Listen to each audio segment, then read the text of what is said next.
መንግስቱ ሐዘኔ ለምደይኮነ ተጋደላ ሽደኔ መንግስቱ ሐዘኔ ለምደይኮነ ተጋደላ ሽደኔ መንግስቱ ሐዘኔ ለምደይኮነ ተጋደላ ሽደኔ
ደርጎች በዘውዳዊው አገዛዝ የተነሳሳው የካቲቱ 66 ህዝባዊ አመጽ አኮላሽተው በኢትዮጵያ የፖለቲካ መድረክ አምባገነን ስልጣን ከጨበጡ ወዲህ የኢትዮጵያ ታሪክ የጦርነት፣ የረሃብ፣ የርዛትና የሰቆቃ ትዕይንት ሆኗል።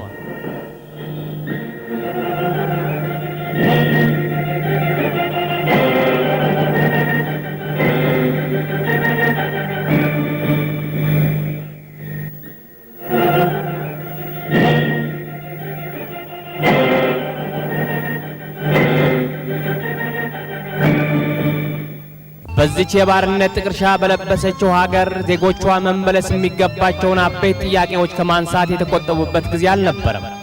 ለሰላማዊ የህዝቡ ጥያቄዎች ከደርግ የተሰጠ ምላሽ ቢኖር ደግሞ እብሪት የተሞላበት ጭፍጨፋና ሽብር ብቻ ነው።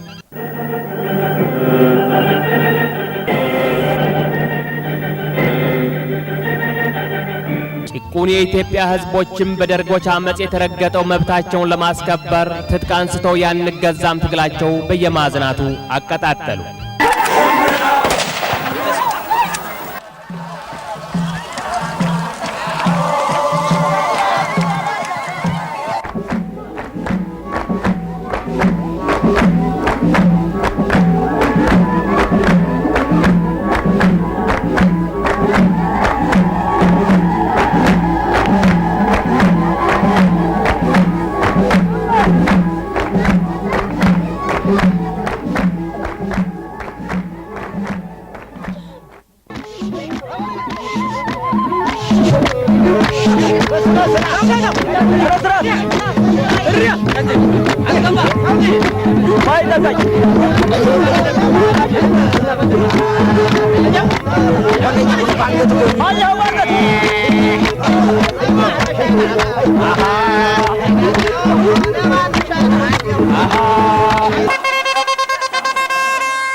ይህ የትግል ቋያ ከመቼውም ጊዜ አይሎ መላው የሀገሪቱን ግዛት ባዳረሰበት ወቅት የሀገራችን ችግሮች በሕዝቡ እምነትና ፍላጎት እልባት ተሰጥቷቸው ሕዝቦቿም ሰላም፣ ዲሞክራሲና እድገት እንዳያገኙ የኢሰፓ የጭቆና ዋግምት ሀገሪቱን ሰቅዞ በመያዝ ፍጹም አላላውስ አለ።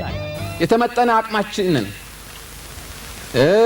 ገንዘባችንን፣ መሳሪያችንን አስተባብረን ከኋላ ቀር ሰልፈኝነት መውጣት የፈለግን እንደሆነ ህብረተሰባዊነት ብቻ ነው። በእኛ በኩል እስከ መጨረሻው ድረስ ለህብረተሰባዊነት እንሰዋለን፣ ዛሬም ነገም።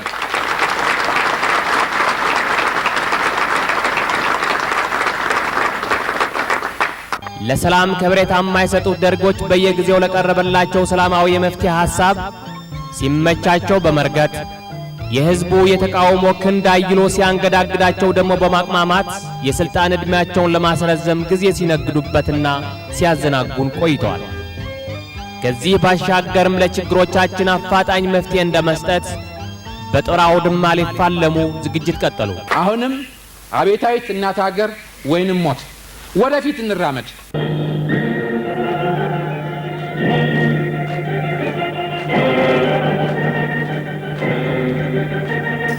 የጠላቶቻችንን ደም እንዲህ እናፈሳለን።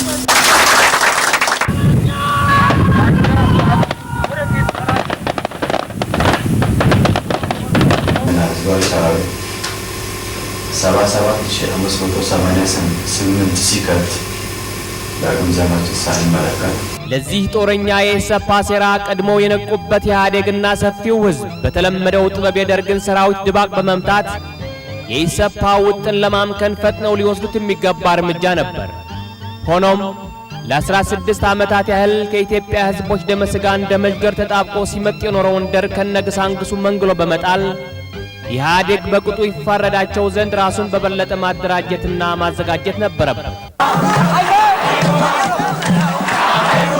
ኢህአዴግ በጠላት ላይ ከፍተኛ ምት ከመሰንዘሩ በፊት ሰራዊቱና ሕዝቡ ለቴዎድሮስ ዘመቻም ሆነ ለቀጣዩ የማጥቃት እርምጃ ጠንካራ አቅም ይዞ እንዲገባ ድርጅታዊና ሕዝባዊ የቅድመ ዝግጅት ሥራዎች አጠናቋል።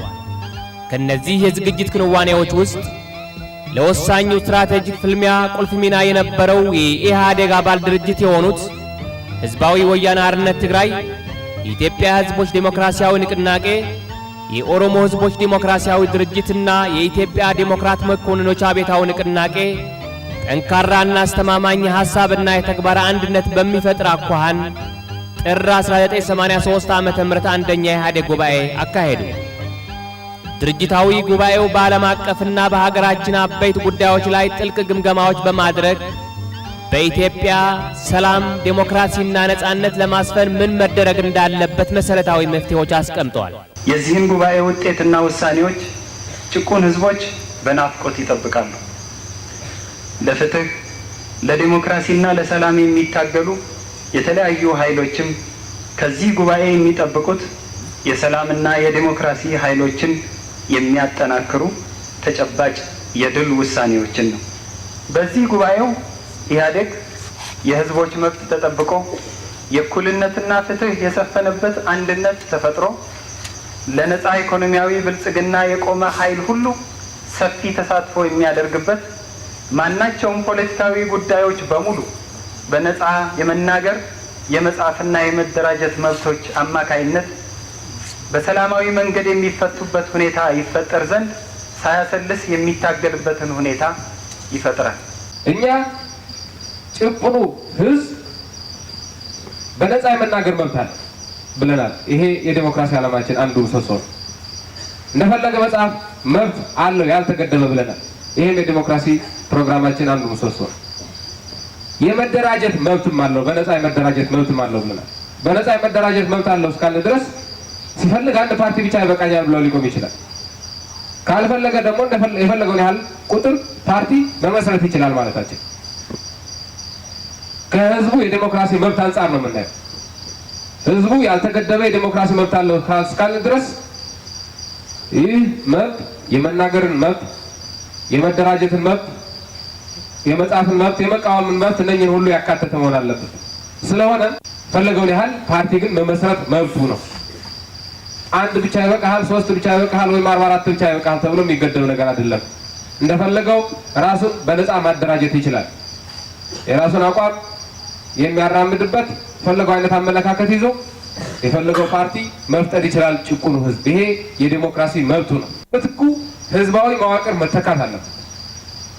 የህዝብ የበላይነት የሚያረጋግጥ ህዝባዊ የመንግስት መዋቅር መምጣት አለበት።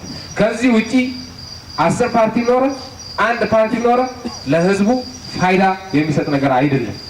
ይሄ አንዱና መሰረታዊ መነሻችን ነው። ሁለተኛው ህዝቡ በኢኮኖሚያዊ መስክ የመወሰን መብት ሊኖረው ይገባል። የመወሰን መብት አለ ተብሎ በወረቀት ስለተጻፈ የመወሰን መብት ያገኛል ማለት አይደለም። መብት ተግባራዊ የሚሆነው መብቱን ተግባራዊ ለማድረግ የሚያስችል ተጨባጭ አቅም፣ ተጨባጭ ኃይል ሲኖር። ስለዚህ በዚህ ሁኔታ ላይ በርካታ ፓርቲዎች በተለይም በርካታ የህዝብ ፓርቲዎች መኖራቸው የህዝቡን የዲሞክራሲ መብት የሚጻረር ነው ወይስ የሚያስጠብቅ ነው የሚለው ጥያቄ ከዚህ አንጻር ነው መታየት ያለበት።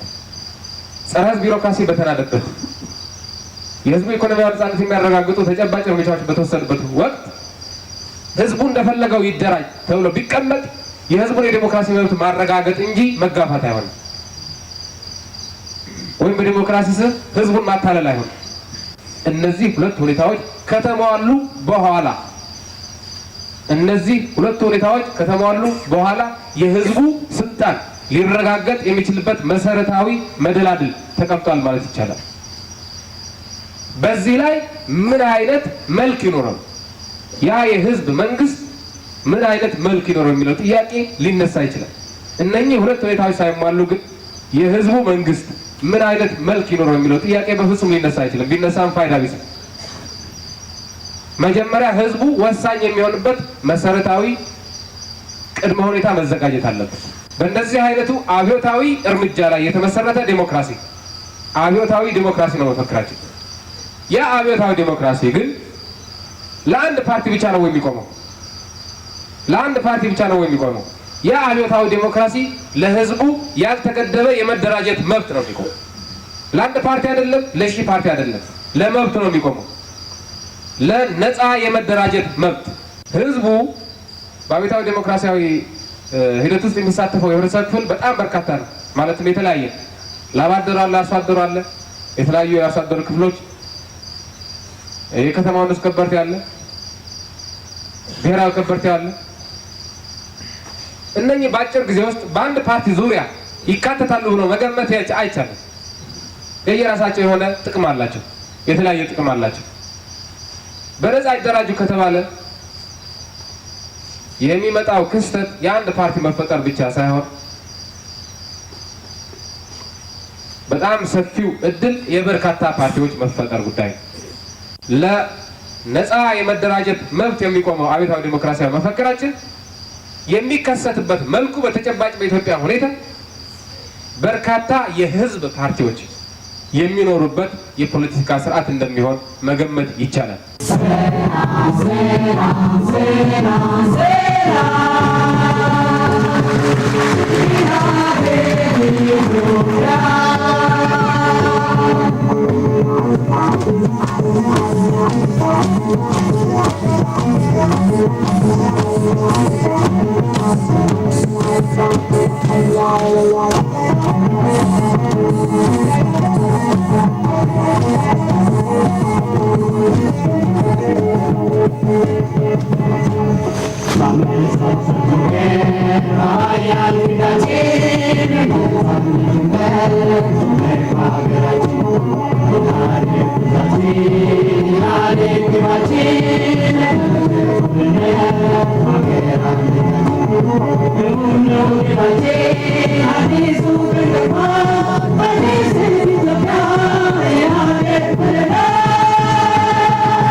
ሌላው የኢህአዴግ የዝግጅት መልክ ደግሞ ወታደራዊ ሳይንሳችን ይበልጥ የሚጎለብትበትን ሁኔታ ለመፍጠር በሰራዊታችን ውስጥ ያለፉት ውጊያዎች በመገምገም የስልጠናና የልምምድ እንቅስቃሴዎች አካሄደ።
የወቅቱ ጥያቄ በጠረጴዛ ዙሪያ ተሰባስበን እንነጋገር ብቻ ሳይሆን ጠንክሮ መዋጋት በመሆኑ በጊዜያዊ ድል ያበጡትን ጠላቶቻችንን ለማፈንዳት ዝግጅቱ በተጠናከረ ደረጃ መቀጠል ይኖርበታል።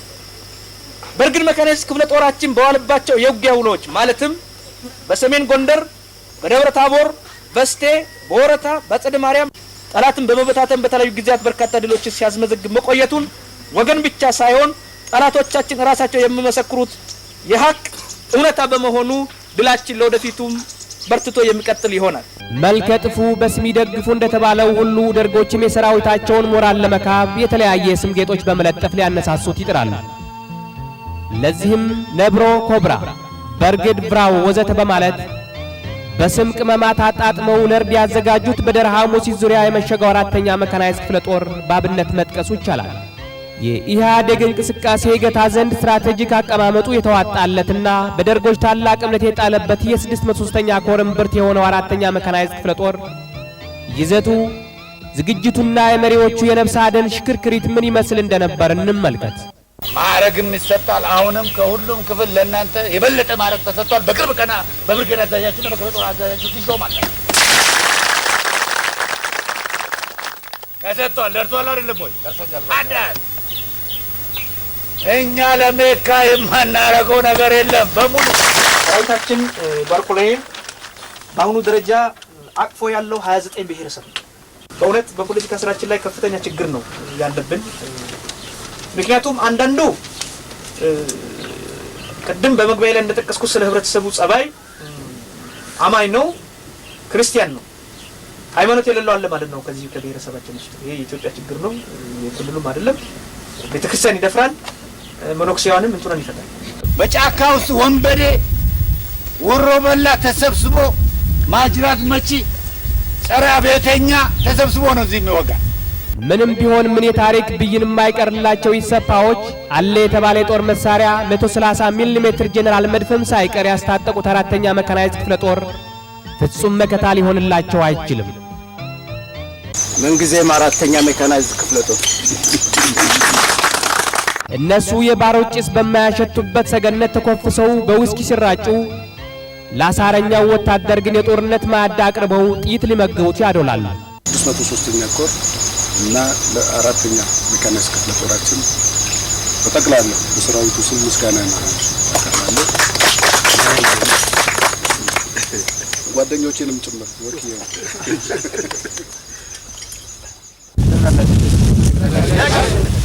አላችሁ።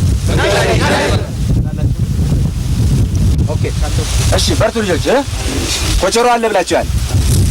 በሱ አለ አለ የሌሉን የለም በል አንተ አለ እንጂ ማነው ምን ችግር ችግር አለ?